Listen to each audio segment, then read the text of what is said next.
Welcome back to another week of Last Week in DC.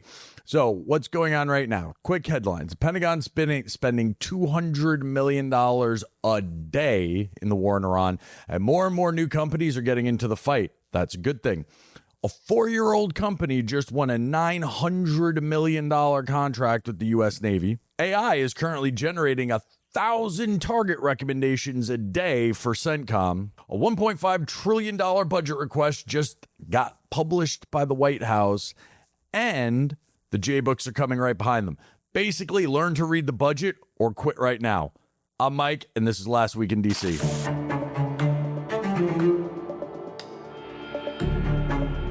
Okay, Operation Epic Fury enters into week 5. This is the not war conflict in Iran. Technically, Congress hasn't declared war yet, so it's not really a war. It's a conflict. It's happening under the president's Article 2 authorities, governed under the War Powers Resolution. There's a lot better and smarter people to explain all that to you. But basically, the president's got 60 days to do basically whatever he wants, and he's doing that. There's a clock ticking against that. Started in February 28th. We'll see what happens. Most importantly, as we always start out with, 13 U.S. service members have lost their life. Many others have been wounded. This is what someone thanking you for your service means. It's not only for you, it's your friends, it's your family, it's everybody who has to deal with everything that happens when these things actually manifest. When people actually have to go deploy and actually have to do their thing. This is the reality. This is the thank you for your service. This is the things that we don't brush over. So that being said, a moment of gravity here for what's actually going on. We also had a downed U.S. pilot. Fortunately, it seems that they have been recovered, which is phenomenal because, God, I can't tell you what happens when those situations go on. It's incredibly serious. Office that I used to work at in the Pentagon has the hostage rescue cell. It is an incredibly stressful time for everybody. We're thankful to have that service member back and not in the hands of the fucking shitty Iranians. Okay, moving on.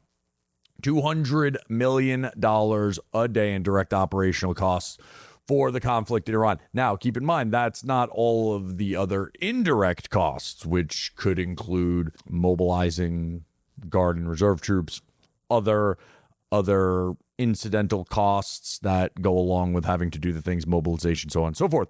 Anyways, basically the intel coming out that's open source right now is saying that Iranian missile launches are down 90% what they were prior to the conflict starting, which is obviously a good thing, not only for the United States and all of our men and women who are deployed overseas in places in the Middle East to include Jordan, Qatar, Saudi at all of our bases, UAE.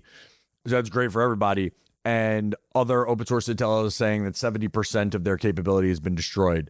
That's awesome. That's always been the sticking point here is, yes, while we were having nuclear proliferation conversations, JCPOA, the Joint Plan of Action, whatever, it's gone now. The important part was their ballistic, conventional missile programs were actually never on the table. That's actually the problem.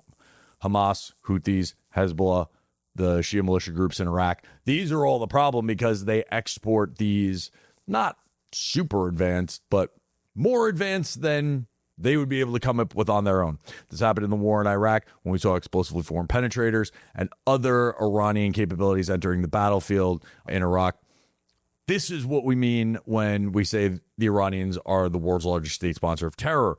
Those capabilities are gone now, and that's a good thing for everybody. So what does that actually look like when we talk about it in the sense of business, when we talk about it in the sense of being in a small startup? Well, all these interceptors that are coming out, Patriot, Stads, they're all the Iron Dome interceptors, they're all coming out of big-ass, old-school-ass prime companies, right? Lockheed's, Raytheon's. But there's supply chain opportunities here where obviously they can't make everything themselves. If you're a small business that participates in the munitions supply chain, you're probably getting a bunch of purchase orders. But more importantly, we're moving into the day and age of the high-low mix. Just start getting really familiar with that term. Yes, there are high-end interceptors, Patriots, Stads, things like that. And even the conventional munitions, the higher end conventional munitions, SM2, SM6, we're moving into a day and age where there's enough companies out here that are participating in national security that we have low cost opportunities, right? We've talked about Lucas in depth, but low cost interceptor, low cost UAS, low cost cruise missile. There's a lot of other low cost programs that are coming out here. The future is not how do we shovel dump trucks full of money to Raytheon and Lockheed and hope that they get their delivery schedules on time and get us all the munitions that we need, though we have a decade of data and historicals that show they're not going to ever get up to the number that we need in totality. Enter all of the new players, the Lucases, low-cost cruise, low-cost counter UAS, everybody that's making an interceptor that can basically figure out how to 3D print or fire something out of a tube. That's going to be the future. When we look at the totality of what we need for not only offense and defense when it gets up into that munitions category, the future doesn't look like hoping all the big primes actually get to 100, giving them multi-year procurements and just, again, dump trucks full of money. The answer is, what's the totality that we need right now? Where are we finding that cost symmetry that the Iranians, well, not the Iranians anymore, those dudes are fucked, but whoever the next Iranians are that are shooting $250,000 Shaheed-ish type of things at us, we're not shooting back $1 million missiles. Where's our equivalent or symmetrical response?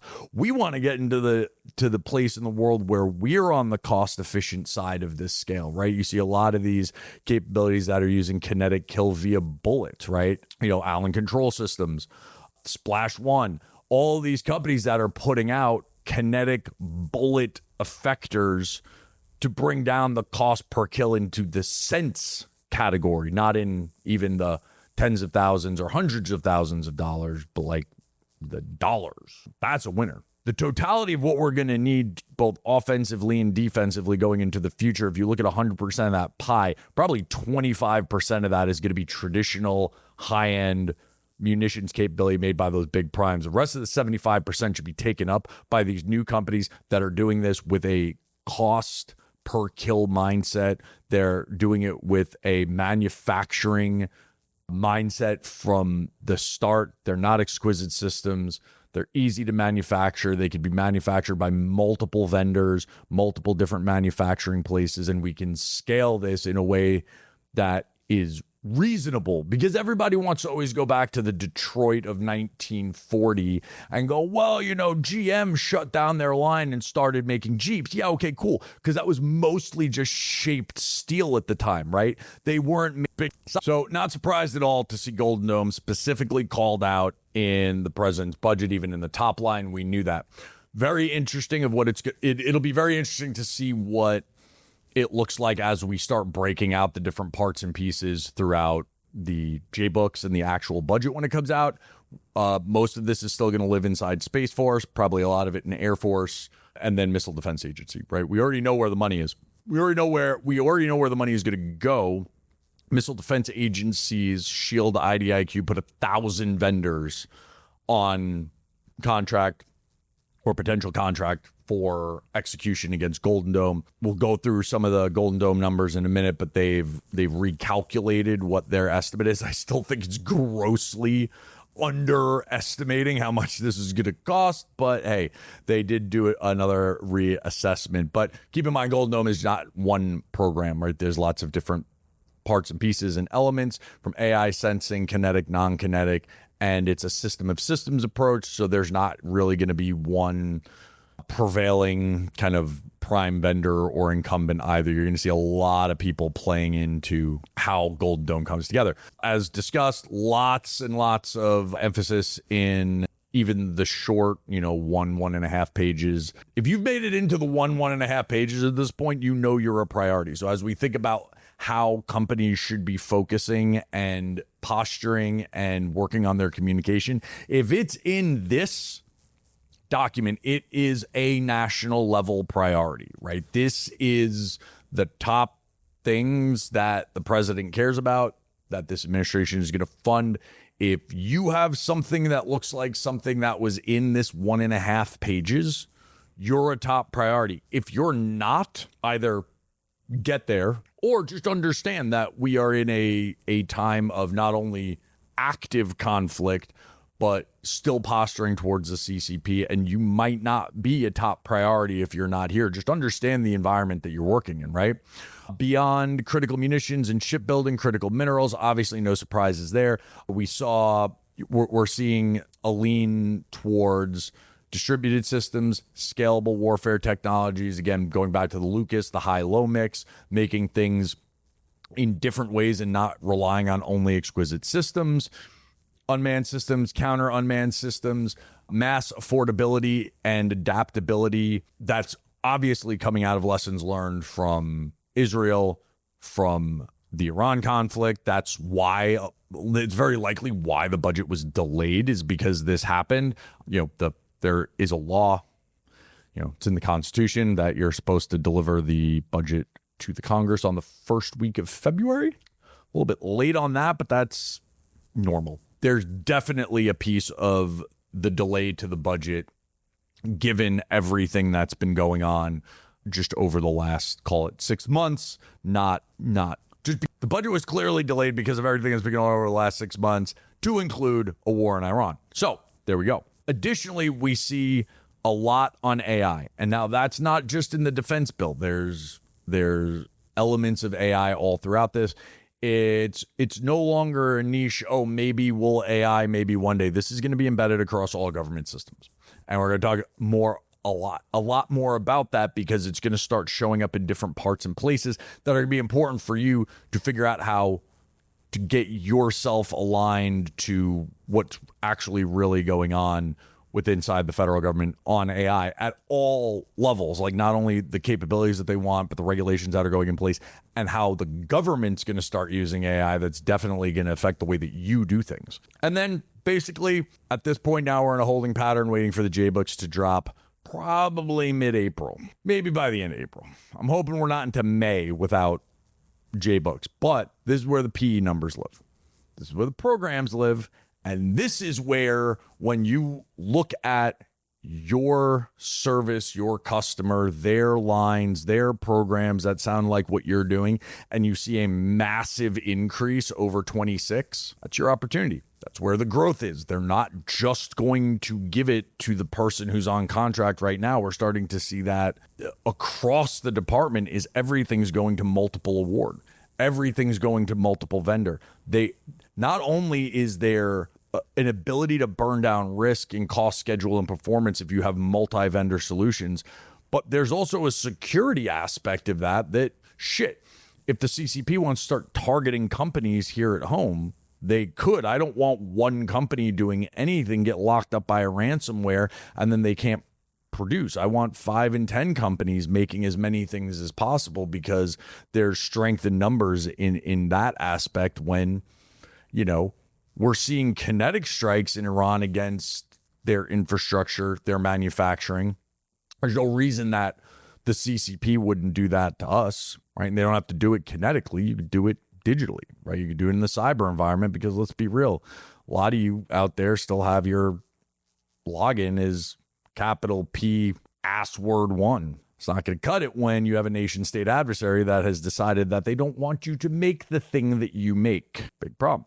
So, showing the numbers. On that note, the National Cyber Strategy has been released. National Cyber Strategy came out a little bit a while ago. We got caught up in a war in Iran, and I didn't want to miss the opportunity to come back and talk about this. It's going to be very important as we move forward. So the president signed what is called the National Cybersecurity Strategy. Was released. It happened a little while ago. War in Iran happened. I didn't want to miss the opportunity to go back and talk about it. It's going to be important for everybody, for everything, some more than others, but definitely everybody going forward. The president signed what is called President Trump's Cyber Strategy for America. So President Trump's cyber strategy for America has 6 main pillars. They're all important. Some are obviously for the government. 2 of them very important for you. So our 6 pillars: shape adversary behavior, obviously a government function. Promote common sense regulation. Obviously, a government function. Cyber has always been a regulatory landmine. How do you regulate cyber? It's very difficult because the systems they're trying to regulate were built for openness and sharing. They weren't built for security. If you built the internet and our digital communications infrastructure with a security mindset from day one, we'd probably still be on landlines and Walkmans because it wouldn't have exploded the way it did. It exploded, and all digital communications did, to include social media, because it's open and people could use it and it was easily accessible. Well, that causes all kinds of security issues. So common sense regulation is actually very hard to do because you want to maintain that openness while protecting, your personal, business, national security. So that's that. Two that I want to talk about specifically, I'll get to. The fifth and the sixth one, sustain superiority in emerging technologies, right? So that's great. When we look at the preamble of the Constitution of the United States, and it says, provide for the national security and promote the general welfare. The providing for the national security part is passing a budget that has a strong national security so an adversarial country doesn't take us over. The promoting the general welfare gets into sustaining superior technologies, making it easy for people to do those things, having a good business environment, and incentivizing and or promoting emerging technologies in the cyber field, which the United States is still phenomenal at, and we want to continue to be a leader in that space. That goes all the way down the chain. Sustaining superiority in emerging technologies when it comes to cyber goes all the way down to the education layer. It goes all the way down to K through 12. College programs, VOTech programs. It's not just the companies who are making the things, but it's the entire educational and workforce backbone that continue to drive that entire sector of the economy, which are hugely important. And then that leads right in to building the talent and capacity to do that, right? We have lots of great programs. We have university-aligned research centers. We have centers of excellence from the Department of Homeland Security and the Department of War that focus on cyber. Lots and lots of great programs. That's the government's job. So let's get into what is your job out of the national cyber strategy. Points number 3 and 4. Modernize federal networks. That's zero trust, cloud, AI-powered defense, and post-quantum cryptography.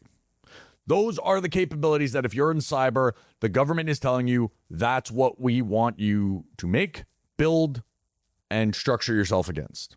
Pretty easy. If you're in that world, you get what all that means. The other is to secure critical infrastructure, right? You need to be focused not only on maybe the end point, right? We're on devices, we're on computers, we're on networks, but also the critical infrastructure.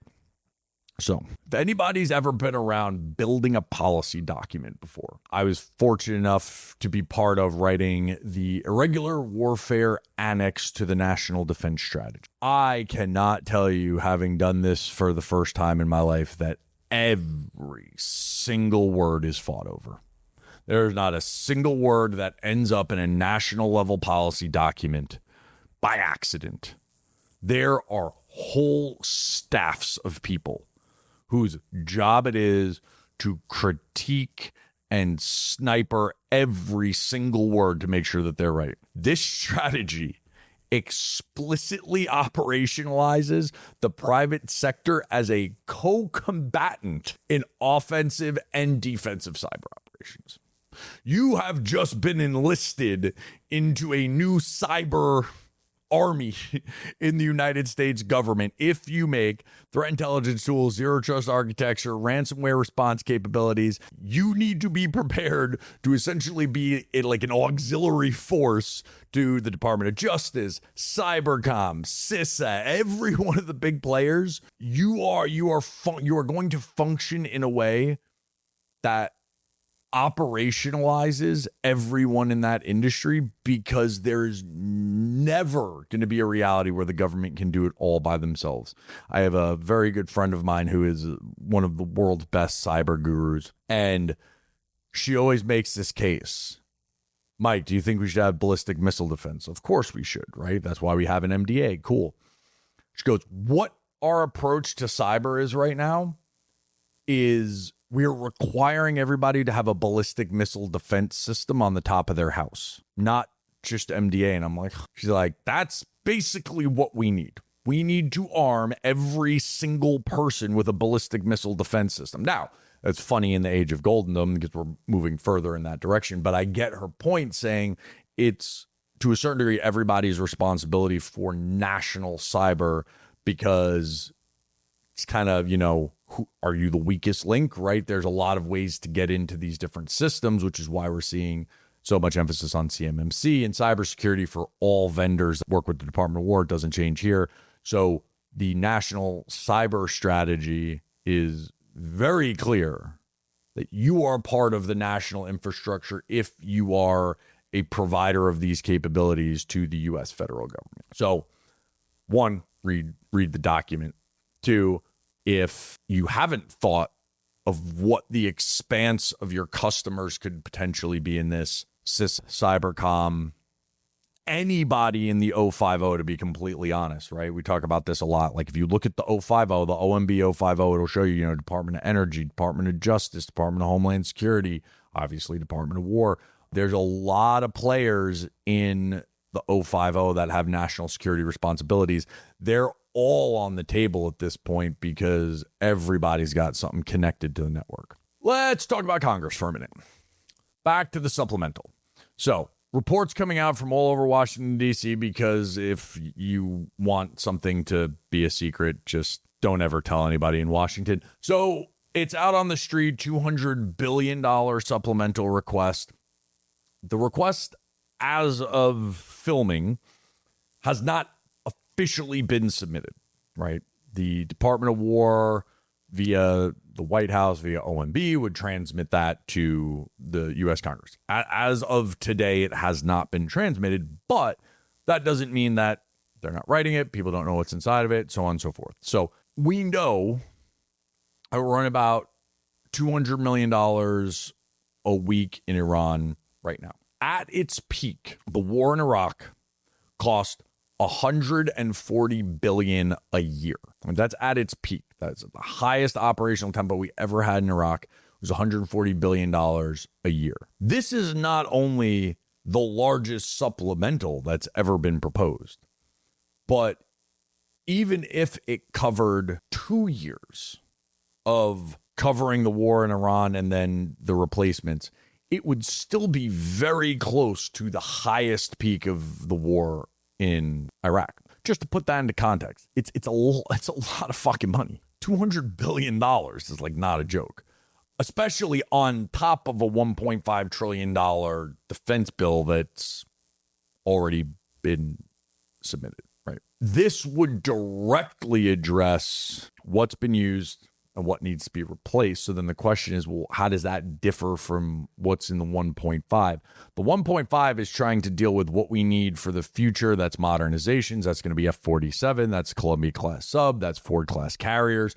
That's everything that's the next generation nuclear missile. That's all of long-term modernization. It's O&M. It's MilPer. It's how we pay the military. It's how we pay personnel.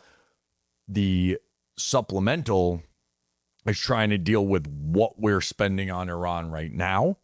And then your reconciliation dollars are trying to take care of the kind of corrosion of our system that's been there for decades now in shipyards, supply chains that just aren't there anymore, manufacturing lines that just aren't producing at the rate that we need them. So we have these kind of 3 buckets of money that are trying to address generally all these different problem sets that we have or needs and requirements. So whatever.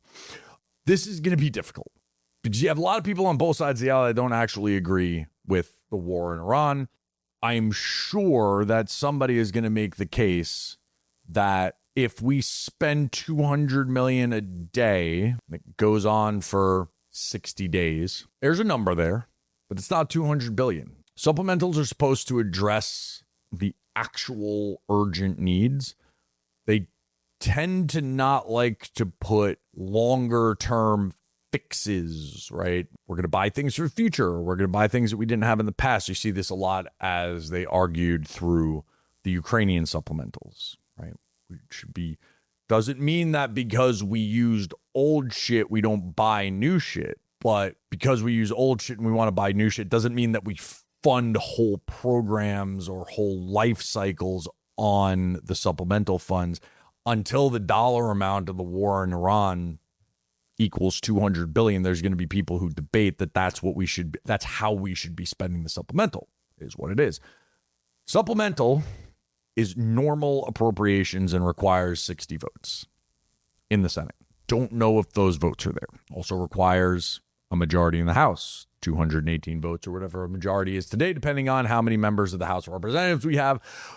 But there's a lot of, well, maybe not a lot, but there's some Republicans that are not a fan of this either. I don't know if this gets across the finish line. Now, you can go to reconciliation because now everybody knows, because I've said this a million times and you guys are now all the smartest people in the defense ecosystem, that mandatory and discretionary spending are not the same. You can go to reconciliation, which is mandatory spending, which is a 51 vote threshold. But the problem is in the Senate, you still have the Byrd rule. And the Byrd rule says that anything that has anything to do with funding must be exclusively funding. You can't put policy in there. It'll get stripped out. If they want to put policy, thou shalt use this for this and only this, and we're going to stop doing this and we're going to add this, you're not going to be able to get those types of provisions across in a reconciliation bill through the Senate, because even though you need a lower vote threshold, you're still going to get that stripped out of there. So things that you would see in a reconciliation bill or things that you would see in a supplemental bill are advanced commitments, advanced procurements, changes to policy, more warfighting acquisition reform. You could get that through a normal appropriation, even though it would only be good for 1 year because it's rolling through an appropriations bill rather than an authorization bill, which is then either time bound by the legislation in a sunset or until it's rewritten. Appropriations bills are 1 year. That's fine, but you're not even going to get that across the finish line if it has to go on a funding bill in the Senate just because of how the rules work. So I have a quote from Rep. Jody Arrington, who's the chair of the House Budget Committee. Budget Committee being different than the Appropriations Committee. The Budget Committee writes the top line numbers. They're doing the 302A. Well, then they do the 302Bs as well. They do the allocations, but they're the ones who set the congressional top line. So right now we know President Trump for defense discretionary is asking for 1.1 trillion. The Congress now needs to come together and determine what their number is, and Chairman Arrington is in the House going to be in charge of figuring that out. So Chairman Arrington, the House Budget Committee, said, reconciliation is probably going to be the only vehicle that we put anything on, because the Democrats aren't going to support a supplemental for operating needs for our military. Not that I have an opinion one way or another on either one of your parties. I am neither red nor blue. I am focused on green. That said, this is the reality of the operating environment, which all of this stuff happens. They have to find procedural mechanisms, right? Remember, policy, politics, and procedure. Politics in this case, Chairman Arrington saying, hey, we have Democrats that aren't going to want to do this thing. The politics are driving procedure. So they're going to think through doing it via reconciliation rather than supplemental appropriation because of the vote threshold in the Senate. They have different pros and cons, risk analyses, things like that. But however they move, you have to watch them, because once they are passed, they will spend very quickly. The Senate and the House both return on April 3rd. Well, the Senate returns on April 13th. The House returns on April 14th. And we should expect official procedures coming out of the Congress after that. That said, once this is enacted, right, again, how a bill becomes a law, there's a bill passed by the House, there's a bill passed by the Senate, they conference them, they make everything match exactly, they take them back to their respective chambers, they both vote on them, they send them to the president votes them in. Once a bill becomes a law, that bill is enacted and it can spend. Now, it takes a little while to get the money from the Treasury, 30, 45, sometimes 60 days to disperse that money from the Treasury. But when that lands in the Department of War, they're going to want to spend it fast because it's things that they need right now. This goes back to the point on the OTAs. Right now, if the bill was passed today, you've probably got 45 days before that money starts getting spent. Congress will be back next week, a week from now. Probably take them a week or two, work it out, fight over it. Again, like I said, I hope we have the supplemental done before May. That gives you about 3 weeks there, call it 45 days. You got about 60 to 90 days before the supplemental money is in the hands of somebody who could spend it on you.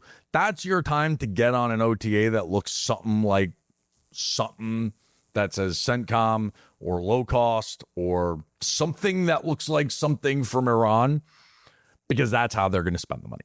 They're not going to put out solicitations after they get the money. They're going to front load the vendors that are in these OTA buckets right now, and they're going to put the money on them. So you've got 90 days to figure that out. Every war, conflict, every generation is known for something. We talked about this with the concept of the offsets, right? The first offset being nuclear weapons. It was just an asymmetric advantage that we had over everybody else in the world, and it changed the game, and the people who had it moved to a different class and different tier of countries on the geopolitical spectrum, and everybody else was everybody else.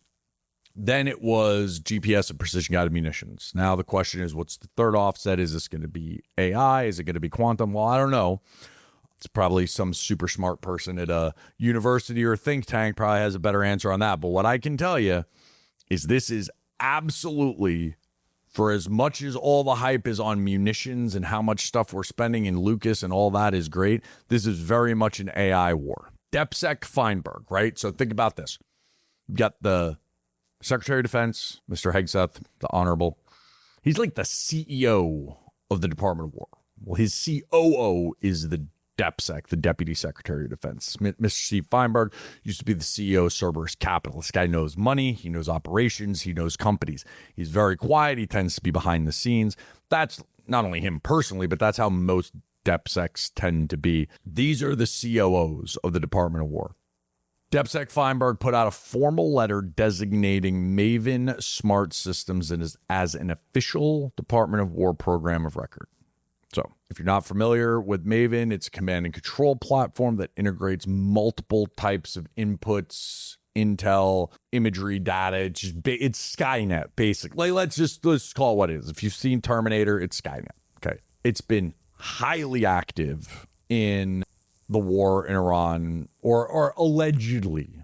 I'm speculating. The fact that the DepSec put out a statement saying that Maven's a program of record leads me to believe, and probably other people who have eyes, that it's because of what's been going on over the last 5 weeks. Again, the Maven, it integrates satellite imagery, drone feeds, radar, sensor outputs, intel reports. I mean, it's Palantir, right? Palantir has been the integrator and the connector of all things for going on close to 20 years now. I mean, we had it in the global war on terror. That's how we did all of our targeting packages. That's how we were doing the whole counterterrorism fight, right? As of March 26th, there are 20,000 active users in the Department of War. And that is a number that has quadrupled in just 2 years. So being a program of record is a big deal. We know that. Everybody wants a program of record, but this is a bigger deal because of the support that it's getting from senior leaders in the department. We usually don't see program of record rollouts like this. I mean, sometimes when they're huge, a new class of ship or a new aircraft, sure. But for a software program, I feel like this is pretty unprecedented. The NGA, the National Geospatial Intelligence Agency director, Vice Admiral Frank Whitworth, stated that Maven is generating 1,000 target recommendations an hour. The 18th Airborne Corps reportedly achieved comparable targeting outputs to a 2,000-person intelligence cell from the good old days of the war and Iraqi freedom, with about 20 people. A significant decrease in the number of humans and a significant increase in the optimization of humans and systems and intel in a way that is directly applicable to an ongoing conflict today. If you look at the history of this, it was a $480 million initial award in May of 24. Their ceiling cap got raised to $1.3 billion in May of 25, so a year later. And now the Army just consolidated 75 Palantir contracts under the new enterprise framework agreements and cut a $10 billion contract to Palantir. Great for Palantir. Yay. Why do you care? Because Palantir is not the only performer on Maven. There are tons of partnership and subcontract opportunities. There's plenty of opportunities for you to engage CDAO and the Army to get in. Now, there's going to be very strict requirements. So we go back to talking about the cybersecurity and your general business readiness to deal with the department at a very real level, right? This is not your first SIBR, right? This isn't, hey, we're a spin out from university. We made a cool widget and the Department of War gave us a couple bucks to do a military version prototype. And again, you're still like kicking it with the 4 dudes you started your company with, and your logon password is still capital P #1. This is FedRAMP High, IL6 capabilities, IL6 authorizations. This is you are signing on to the SecDef's new memo for all legal purposes usage, right? This is not your first foray with the Department of War. You have to be a very serious vendor. You have to be secure. You have to be ready to integrate into the top level operational systems. And now you need to be on board. You need to be on the OpenAI side and the Palantir side of, yes, AI is and will make decisions to kill the bad guys and kill the bad guys for us. You have to be on that side, because now if you're on the Anthropic side of this conversation and you're not ready to sign this all lawful purposes memo or this check in the box, right? Your user agreement at the bottom of your contract that says all legal purposes. If that's not where you're at, this is not the contract for you. If it is, review OpenAI's agreement for compliance. So they've made this public. Pull it, read it, understand what they agreed to, because that's the baseline framework for all legal purposes. Your AI will kill people, bad guys, or help in the decision-making and the facilitation of that. Don't make AI and try to make the Department of War your customer if you're not ready to do that. And you have to be secure. Your FedRAMP, your ILs, your CMMCs, everything's got to be up to date, and you got to be ready to play in the big leagues. If you are, CDAO, trade winds, Army, this is where it's all happening. Skynet. Real Skynet shit. This next one makes me very happy. I have been distraught with how good the Army is doing and how not even bad, just not present the Navy and Marine Corps team has been. I mean, look, I love there's like concentric rings of who you root for, right? If I'm in a foreign country and I see another dude with a U.S. Coast Guard shirt on, that dude is my blood brother, and we are gonna ride or die no matter what happens together. You start getting closer and closer in those rings, and I start getting around some folks that are in the Navy, and it's like, well, this is a Coast Guard guy, he's awesome, yeah, okay. Yeah. You start getting around Marines, and it's like, oh, those Navy dudes, right? You start getting into the, oh, what's your MOS? What'd you do in the Marine Corps? Next thing you know, you just got a bunch of Marine Raiders hanging out around each other, and they just don't like anybody else, and they're a bunch of old disgruntled, whatevers, and that's just the way societies work, right? We hang around common people and whatnot.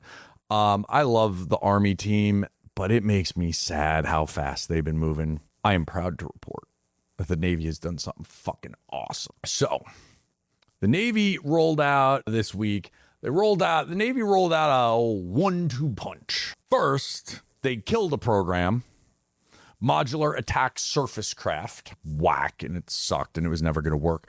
I don't know if anybody's ever seen that clip of Elon Musk. I was just watching this the other day. He's like, first thing you do is you audit a system and you add things in, but first you have to get rid of things, right? You should only be adding things if you're getting rid of things.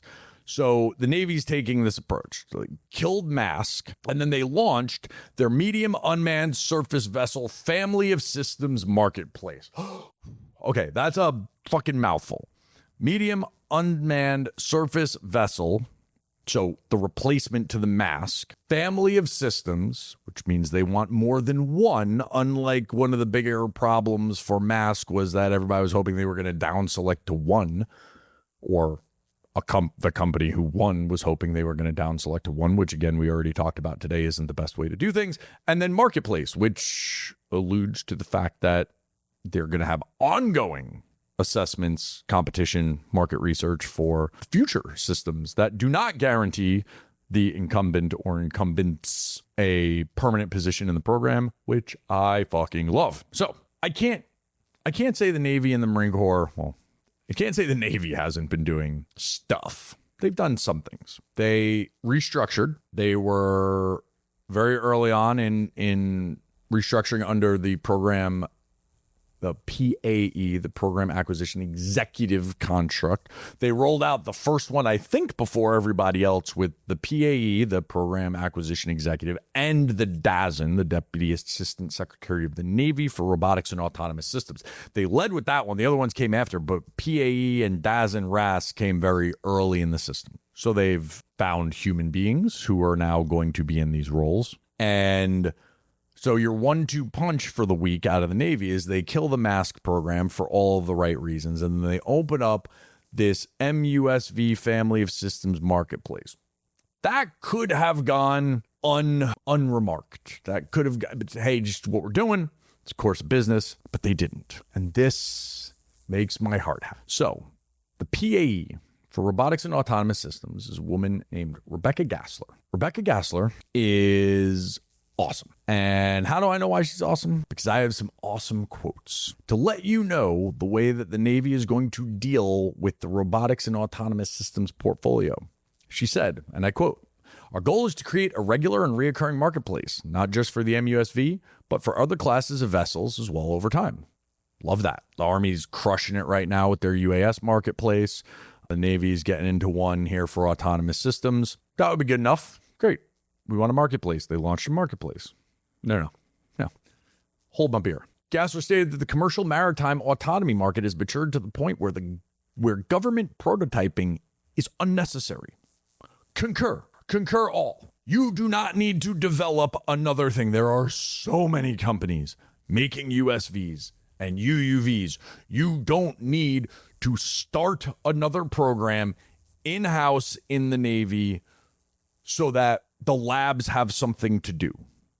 There are so many people making these technologies. You just need to find the good ones that aren't bullshit, that can actually do the thing they say they do, and then tell them the last 10 or 20% where they're off. Because why? Because they're making these things in a fucking vacuum for the last however many years, because there's been no requirements out on the street. Nobody will tell anybody what they need them to make, but everybody in the private sector is basically guessing and going, I think this is where we're going. So, okay, so cool. So pick the good ones, pull them in-house and say, hey, here's the 10 or 20% that you're missing. This is what we're going to pay for you to develop rather than starting from ground zero. Thank God we're doing this. Now, she continues. We realize that we could actually just skip prototyping entirely. Concur. You don't need to do this. The systems exist.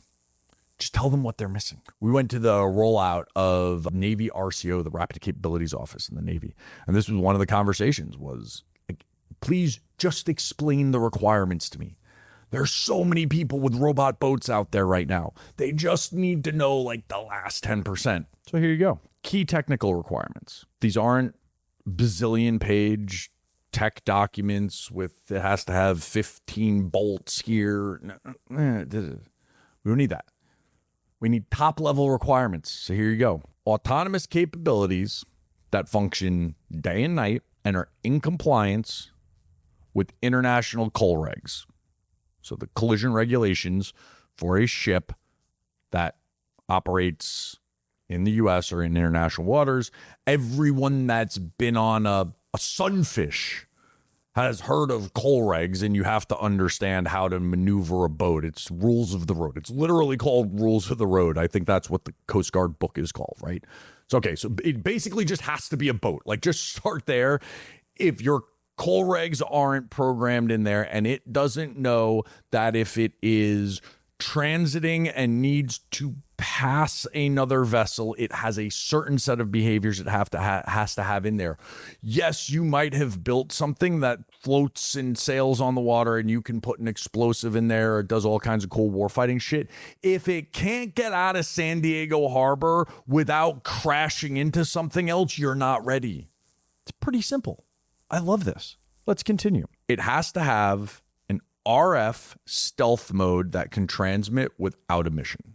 So now we're in the DDIL environment. Degraded comms, we used to call it LPI, LPD, low probability of detect, low probability of intercept, right? It has to be able to transmit without looking like a fucking Christmas tree on a spectrum analyzer. No surprise there. Has to operate in Sea State 5. Holy shit.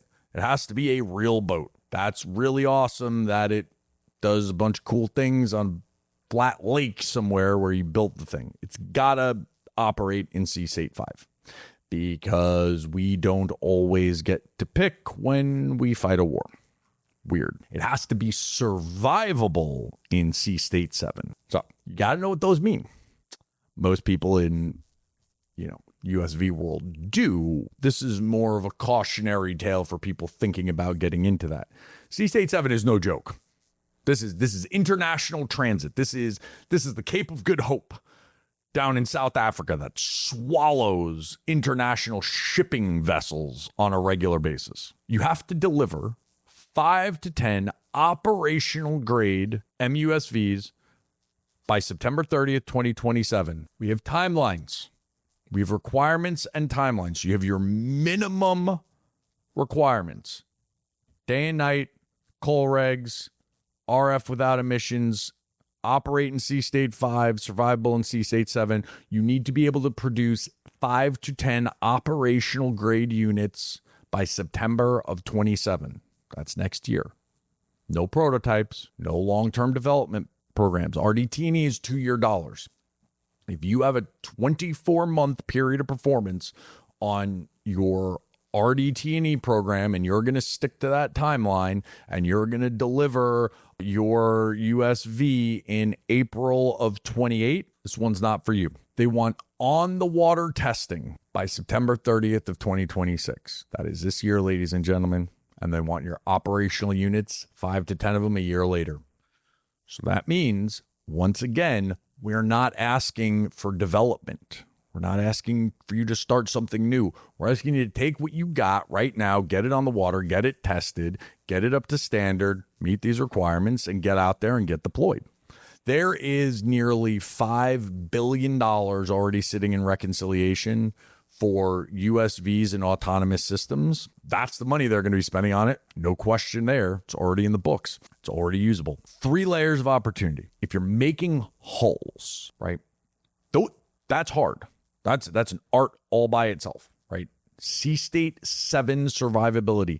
The vessel itself has to be absolutely internationally seaworthy in some of the worst places on the planet. 2, autonomy softwares and providers with open architecture and all the systems that need to go in it. The history has proven that people who make good ships don't necessarily make the greatest AI. Operations in day and night are going to require a whole suite of systems to be able to do that. To be able to do coal regs autonomously, you're going to have to track and identify other vessels. You're going to have to move around. You're going to have basic navigation and then operational levels of navigation. And also to operate your communications in a DDIL environment, you're going to need great comm suites. The best AI companies don't necessarily make the best comm suites that also don't make the best vessels and hulls, right? This is a team ball, ladies and gentlemen. There's going to be a lot of people that have to come together to do these things. We're going to hit on a little story a little bit later, but I'm telling you, team up. I don't care if you do a joint venture.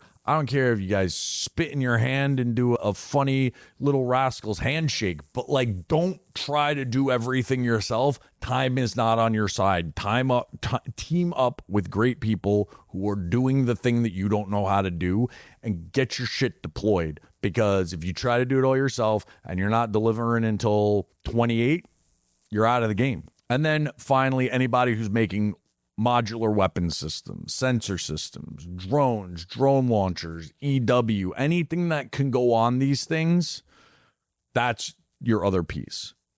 So we got comms, we got AI, we got the vessels themselves, and then we got all of the whiz-bang shit that we're making these USVs for in the first place. We're not making the USVs because we want a bunch of boats floating around. I could go get a remote-controlled boat and float it around in my bathtub. Nobody gives a shit about that. What we need them to have weapon systems on them. What we need is they need to have EW systems on them so that they can confuse, distract, and deceive the enemy, right? They need to be sacrificial. They need to be sensors. They need to be eyes and ears. They need to be ISR, right? We're not making robot boats to have robot boats. It's the shit that goes in them that matters. And chances are, if you make one of those things, you probably don't always do the other 3 or 4 that great.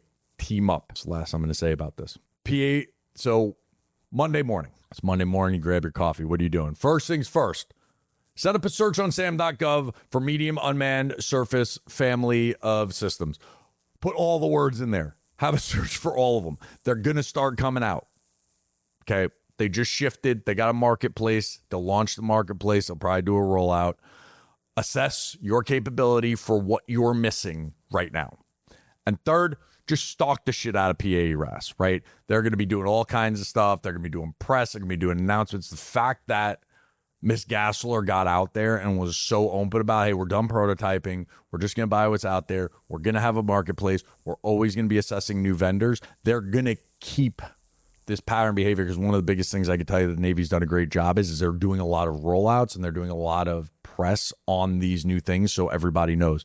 Again, the Navy Rapid Capabilities Office rollout was 2 days long, right? They had a closed section and an open session, right? Just set up your Google alerts and just stalk the shit out of PAERAS, DAS and RAS, all the people, all the words. Like, if this is your place, don't miss anything because it's going to move fast. Sticking on the Navy and getting into not only how we get back to the Detroit of 1940s and General Motors, but the Navy doing something pretty fucking awesome. They just cut a $900 million contract to a 4-year-old startup. Congratulations to everybody over at Hadrian. Last week, the Navy Secretary, John Fellon, attended a ribbon-cutting ceremony for Hadrian's Factory 4 down in Alabama. The Navy's betting $900 million on a highly automated factory to deal with submarine production shortfalls. Big shit, ladies and gentlemen. I don't know if people always understand how important or how difficult submarines are to make and how important operationally they are to the United States military. They seem, I'm sure to some people, they seem like potentially an antiquated technology. Why do we have to spend so much money? Why, when we see a supplemental bill or we see a continuing resolution? So when we see a continuing resolution locks the spending going forward to last year's number until a new appropriations bill is enacted. Inside of a continuing resolution, you will often have a very small number of what are called anomalies. Anomalies mean these few things are allowed to have new spending as opposed to everything else that's locked to last year's spending. The things that get anomalies are the highest priority items, and that's why they get these anomalies. Submarines are usually in the anomaly category to include the Columbia, shipyard issues, so on and so forth. When it comes down to it, the bad guys have every single one of our airfields, our air bases, and where our nuclear strike force, where our STRATCOM forces are based. They know where every single one of our missile silos are, and they've got a 10-digit grid to put a missile right on top of that. Our nuclear triad is made up of air launch, ground launch, and sea launch capabilities.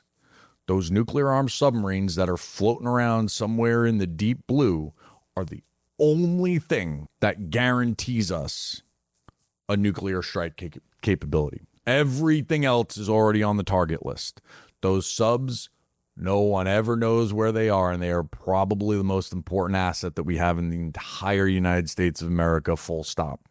That said, it's really fucking hard to make a submarine, and it's really hard to get people to work in a shipyard because it sucks. It's terrible, awful, old school labor, and it's dirty, it's dangerous, and we have a massive submarine workforce shortfall in the United States. Well, Hadrian's getting after that. When you get after a big problem that's at the top of the DOW's priority list, you get a $900 million contract, ladies and gentlemen. So what does Hadrian do? If you don't know, they do AI and robotics to replace skilled labor and precision machining. Secretary Fallon said, raw material in, test-ready hardware out.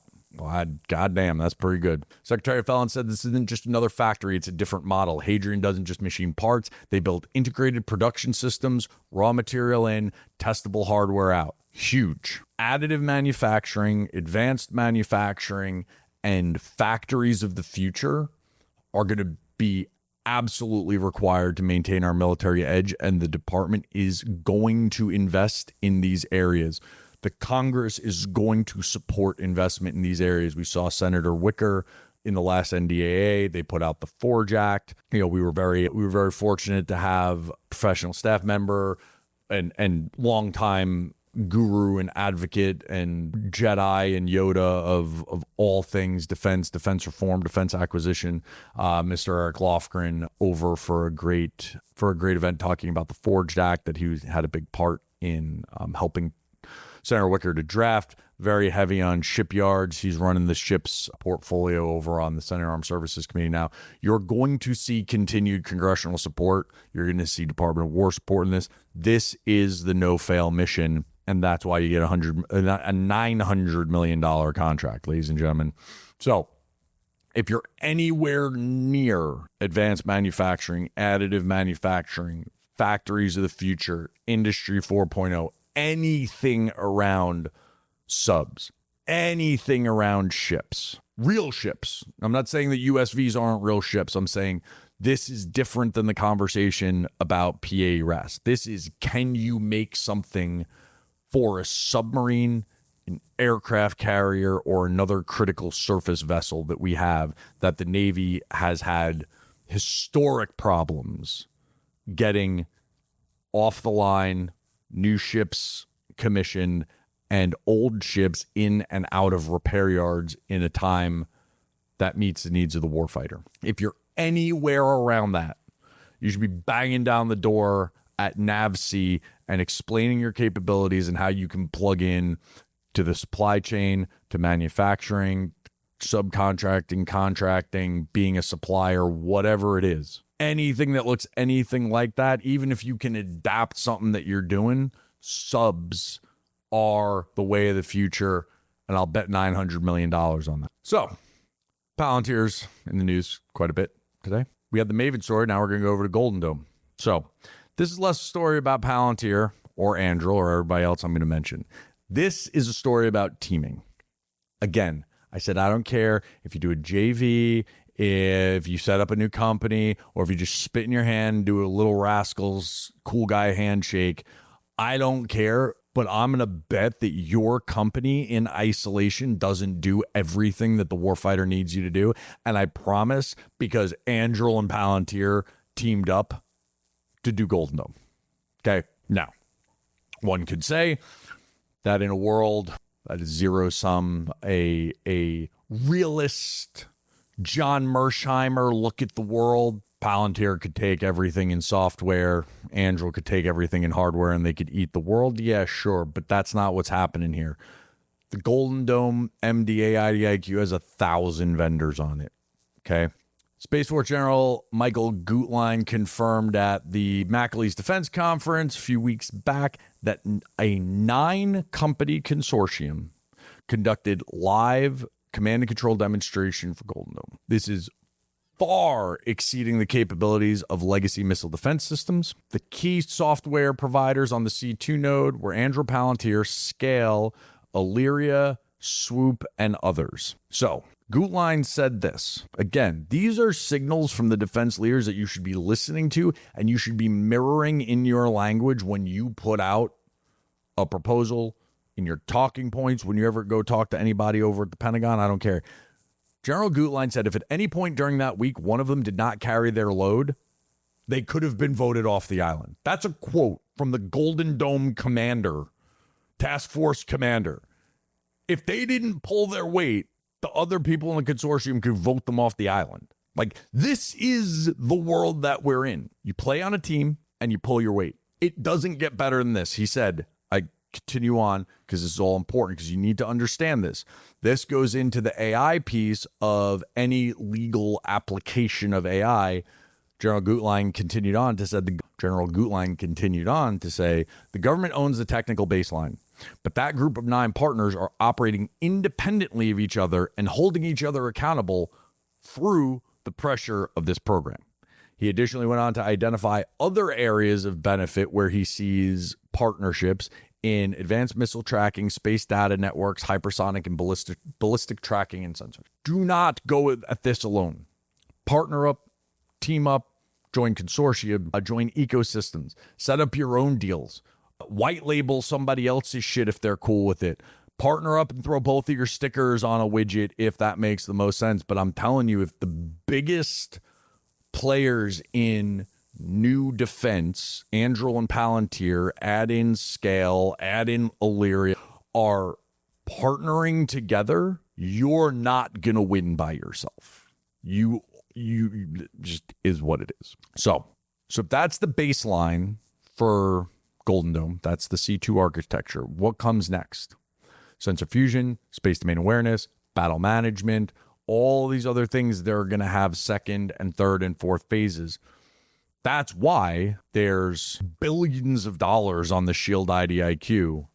And that's why their recent assessment of the Golden Dome program was revised to $185 billion to be spent through 2035. So a lot of times the complaint from the markets are, we don't know what they want and we don't know what they're going to spend. We're starting to see more and more indications of the government being very clear about what they're spending. $185 billion is going to be spent on Golden Dome between now and 2035. We're starting to see these marketplaces come up. You're starting to see these budgets come up, and they're explicitly line item entries on these things. No one from the government is going to come out and give you a wish list, but the information's out there, and if you put a couple pieces of information together, it's pretty clear where they're spending their money and where your opportunities are going to be coming from. And in this case with Golden Dome, if you have partnerships with any of those companies, you should be trying to work your way into that arrangement. If you don't, you should be on the SHIELD IDIQ. And if you want to work in Golden Dome at all, and neither one of those are already on your radar or executing, that's your Monday morning fix. Go do that, because there are not too many other opportunities to get in on it as far as I'm tracking right now. There you go. All right. My least favorite section. Boring but important. Compliance updates. When we look at the world of hardware and software, a $100 million contract to a software company looks a whole lot different than a $100 million award to a hardware company. Right? The $100 million software companies, popping bottles, unicorn status. Investors are just throwing money at them. Here's all this money. Hardware company pulls a $100 million award, and they're like, man, we're going to hire a lot more people and buy a lot more stuff. Probably still eating Chick-fil-A. All good, but some significant disparities in profit margins is what it is. It's hardware versus software. That's not going to change, but it is. OMB just put out a memo. So let's start here. OMB, the Office of Management and Budget. Think of this as the highest level financial authority in the U.S. government. And when we say a memo, I don't mean like someone wrote you a note and left it on your car. An OMB memo is their directive guidance. So OMB memo 2610, M-26.10, IT price transparency. If you're in hardware at this point, you can probably just skip to the next section. If you're in software, listen up. OMB issued this memo 2610 that requires all agency CIOs to report all IT contracts and prices paid to OMB monthly starting in May. So what does that actually mean? The memo is seeking to end the opacity, the opaqueness, if you will, of SaaS hardware contracts. If you sell a software license to the Army for $100 million and you sell it to the Air Force for 50, they're about to all figure it out. In software, the game is you get what you can get when you can get it. If these folks over here have a bigger budget and they're willing to pay more, jack up the prices on them. If these folks over here don't have shit, Marine Corps, but you want them as a customer, you'll give it to them for, your rock bottom price. And there's a game in there where we manage pricing and, it is what it is. Well, somebody at OMB had the good sense of saying, nah, that's not how it works. You don't get to take advantage of some people and then, hook up other people. OMB has decided that agency CIOs are now going to personally approve IT contracts. They're going to get away from shadow purchases, shadow pricing. They're going to have to disclose all clauses, and they're going to have all of these requirements in new solicitations. And vendors are going to share utilization and pricing data with a government-wide database. Yeah, I'm not going to throw any stones, but some people that we've already talked about in this episode have made a whole shit ton of money doing things like that. Don't hate the player, hate the game. That's the environment that they lived in. Sometimes you take a loss on it, and sometimes you get a big win. The fact of the matter is now, if I go on any SaaS site in my personal life, they're going to tell me how much a license is. If my neighbor goes to the same SaaS site, they're going to get the same price. That's where we're moving. Again, I'm not saying that this is a direct Doge initiative, but it sure as hell looks like one. So it falls under the memo. The memo is officially titled Reinforcing Transparency, Accountability, and Oversight for Federal Technology. And if I had a small piece of unsolicited advice and you were in a software company, your Monday morning activities are audit your commercial versus your federal pricing. They're going to ask for both. OMB is going to start seeing the difference between the two, and that's not going to work well for you because OMB memos carry a significant amount of weight that's going to flow down to the agency CIOs. And going forward, this is going to be in contracts. I don't know their ability to cancel a contract that's on hand right now, but you don't want to play that game. If you sell the same product to multiple agencies at different prices, you better start resolving that price discrepancy and explaining why you got there. Look, again, hey, this agency is paying full price because they can. We gave this agency organization unit a break because they don't have any money and we wanted to get it in their hands is a reasonable conversation. That said, you better be ready for enterprise pricing because they're going to tell you, hey, you sold X unit you sold Navy PEO Digital this enterprise license for $10 million, but you sold the Marine Corps the same license for $10 million. Last time I checked, the Navy's a lot bigger than the Marine Corps. How did that happen? You start running into a problem. They're going to go, hey, how about this? Why don't we do 15 mil for an enterprise license for the whole Navy and Marine Corps family? That's coming. It's been in the works for a long time. And enterprise pricing is not the best pricing or revenue model for a software company, but it is definitely the best for the U.S. taxpayer. So the era of price differentials in your software is very much about to come to an end. Get your story straight, reconcile your pricing, understand what makes sense going forward as an enterprise license, large scale, or even if it's not that, just pricing consistency across your products in the same way that it would be if you went to fill in the blank software company in the commercial sector. They're going to charge the same price for the same thing, add licenses, add seats, add features, do whatever. But if it looks like you were taking advantage of the government, it's probably not going to be a good look, and you should have a good explanation, and you should have a very different understanding and proposal of what your price looks like going forward. All right, moving on to next week in DC. We have some upcoming solicitations and some funding opportunities coming up. Space Force Night Star. Again, we're seeing the government put out what they want and how much they're going to pay for it. This is a $981 million solicitation. The proposals are due April 17th. That's your homework for next week. Space Systems Command has the Space Test and Training Complex Innovation, Technology, and Engineering Space Test and Range Solicitation. Nightstar. It's a lot easier. $981 million. It's a 5-year IDIQ with a single 5-year option. Again, multi-vendor. Okay? So they got about $1 billion to do training, testing, and engineering for Space Force. 5-year, it's an IDIQ with a 5-year base and a single 5-year option. So it's a 10-year contract, multiple vendors. If you do anything around testing, training, innovative technology, and engineering in the space test and range world, this is for you. Pretty straightforward. Due April 17th. It's not my guess. It's from the solicitation, but you're going to have to be able to address space-based systems, satellites, spacecraft payloads, ground systems, sensors, telescopes, command and control, digital environments, digital twins. But there's a really cool clause in here that says all qualifiers, anyone qualified, will be added to the contract. So this is very similar to the MDA Shield IDIQ. If you're qualified, you're added. That doesn't mean you're going to get a task order. That doesn't mean you're going to get any money, but it means you'll be added. Again, here's a vehicle for you to be on when money flows. If you're qualified, all qualified bidders will get an award. Doesn't mean they're going to get money. You will be awarded inside the pool, and then you will be chosen from that pool to get those task orders, which then are real money. Very interesting part about this solicitation.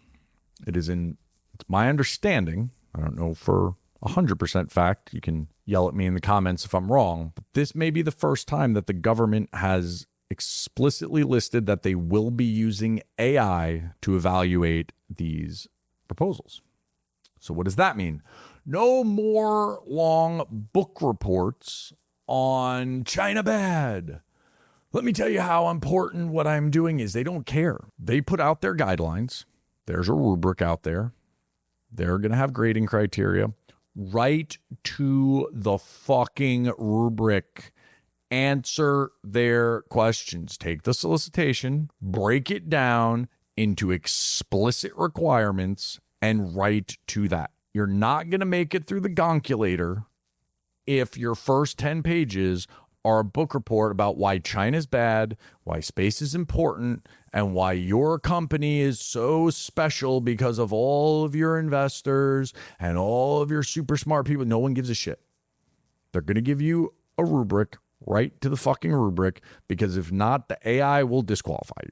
This is the way of the future, ladies and gentlemen. You're all writing your proposals with AI any damn ways. Now the government's going to do the same thing. Because I can tell you, I would bet a $24.99 ethically approved beer that the volume of proposals that contracting offices have had to deal with since the explosion of all the LLMs over the last, call it, year or two, have increased 1,000-fold.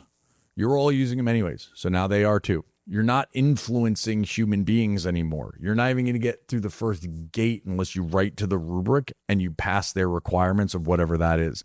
This is the first time it's actually in the solicitation. It will become standard in the future.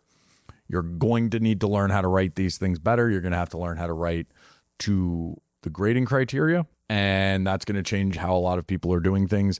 This is the first of, I think, just a way of doing business going forward. Do not sleep on that. Also closing this week, SwarmForge. SwarmForge, super important. Another CDAO activity. CDA is super busy this week. SwarmForge, identified by Secretary Hegseth as one of the pace-setting projects from Secretary Hegseth's January AI strategy memo. It's preparing everybody for the Crucible event that's coming up on June 22nd at a DoD test range. The white paper and quad submission is April 17th, so get your shit together. All right, SwarmForge versus drone dominance. What's the difference?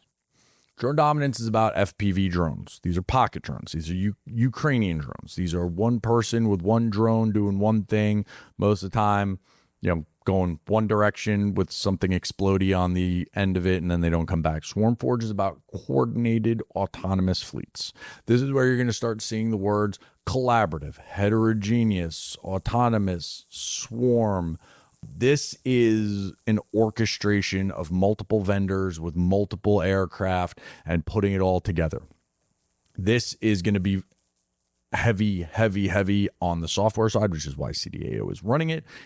I'm just going to roll the dice and throw it out there that at some point, at some time, this is going to be incorporated into Maven, which we just talked about, which is now a program of record. So if you can get on SwarmForge goes on Maven. Now you're on a program of record. Yay, go out and tell all your investors you have a program of record now, right? That's where they're leading here. They need agents, again, specific requirements being put out. These are non-negotiables when you're writing your solicitations or when you're writing your proposals to the solicitation. When you're answering these things, there are explicit requirements. You have to answer the specific requirements. No one cares how cool your team is or how cool your investors are. China's bad. We know. Got it.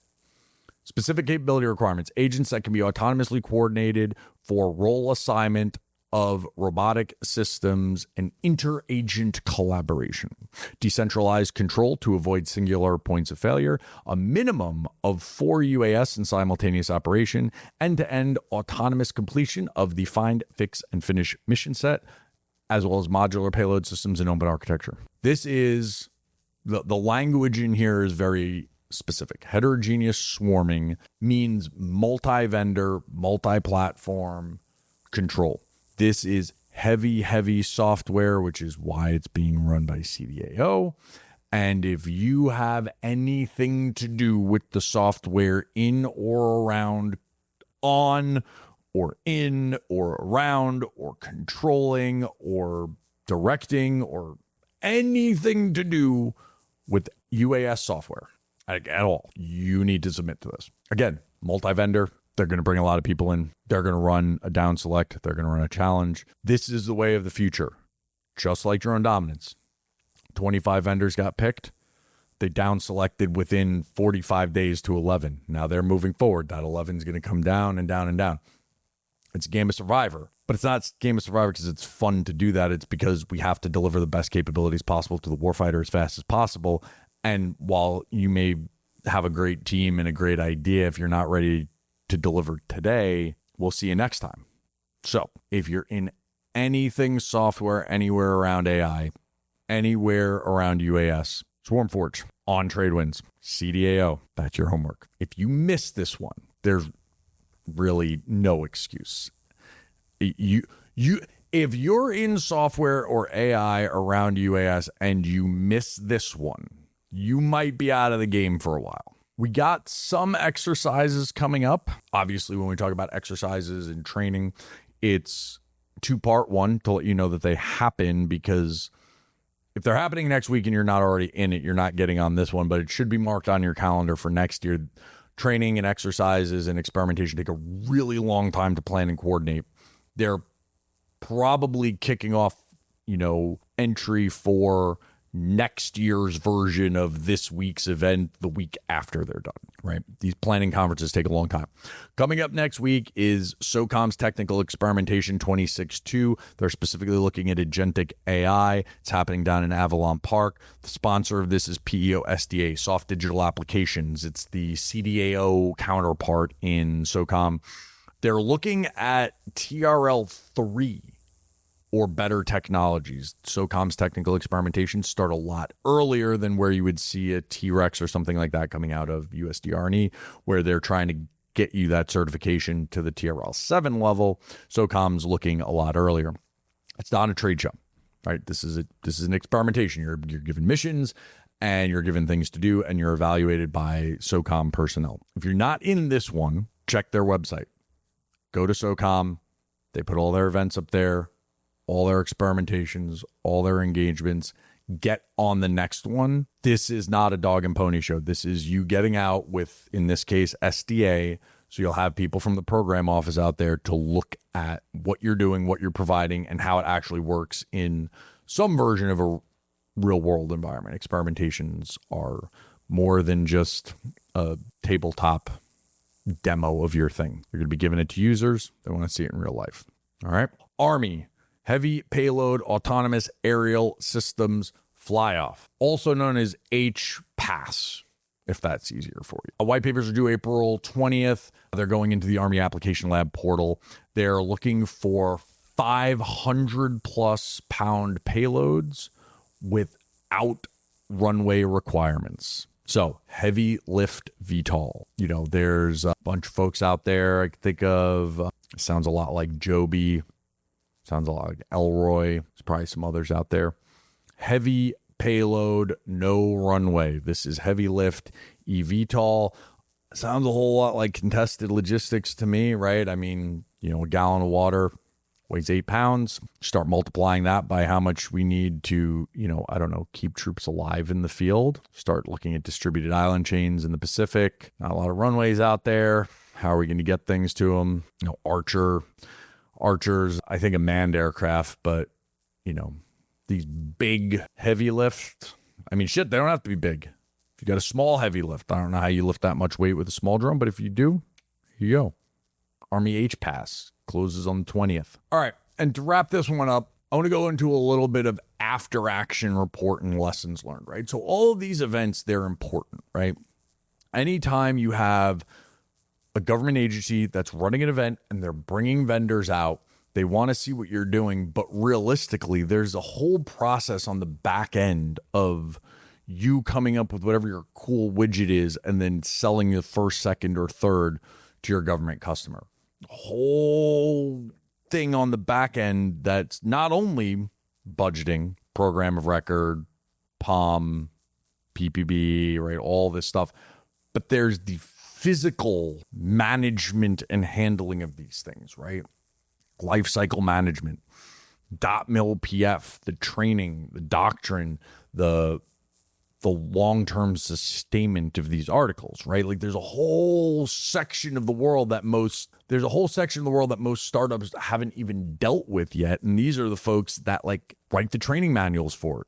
And they change the MOS schools and the advanced skills schools so that the warfighters can actually learn how to use these things, right? Like that's much further down the chain than most startups are at, but these are important because when you go to these events, you might be dealing with SOCOM S&T or you might be dealing with USDR&E, but when you're out with the Marines, the warrant officers are out there looking at this going, how do we actually employ this in a combined arms formation? How am I going to train a Marine on how to use this thing? And these events drive requirements. They drive doctrine, training, lessons learned, how to utilize them in combat, which will then drive the decisions of what they buy at scale. So really great article, lesson learned after action report that came out of JRTC. So the Joint Readiness Training Center out of Fort Polk, the 82nd Airborne just wrapped up their rotation. So what was interesting about this one is this was heavily participated in by commercial partners. And there was a lot of AI AI and robotics, specifically unmanned ground vehicles, which arguably been the slowest in adoption of all of the unmanned systems, right? UAVs have been around for a long time. We kind of got used to those, where we just talked about a big spike and a big surge in USVs, unmanned surface vessels. I'd say we're probably running about 50-50 in who's going to be number 3 into the chute. Is it going to be UUVs or is it going to be UGVs? Because both are incredibly complex systems to develop and environments to operate in. Well, the 82nd Airborne at JRTC brought out a bunch of AI UGVs. Why is this important? 82nd Airborne has been called up to go to the Middle East.